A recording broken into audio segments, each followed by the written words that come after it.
Everyone, তো এখানে দেখতেই পাচ্ছ আমরা কিন্তু অটো করে বেরিয়ে পড়েছি, 3জন 4জন মিলে বেরিয়ে পড়েছি।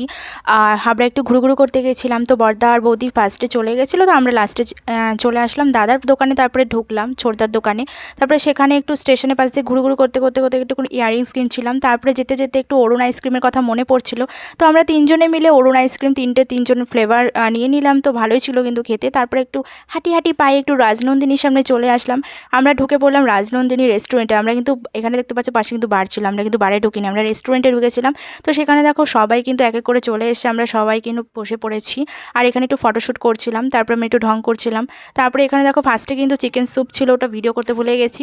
তারপরে এখানে দেখতে পারছো যে এখানে কিন্তু কাবাব সব কিছু চলে এসছে, আর এটা হচ্ছে কি রুটি। আর এখানে দেখো যে এটা হচ্ছে কি আমার বর্দার মেয়ে একটু ঢং করছিল খেতে খেতে, আমিও একটু ঢং করছিলাম, ঢং না করলে হয়, ঢংই তো এটা আমার মেন পার্ট। তো যাই হোক, এখানে দেখো মহারানী কিন্তু চলে এসে, এই মহারানীকে কিন্তু আমার খুব ভালো লেগেছে, মহারানী চিকেন।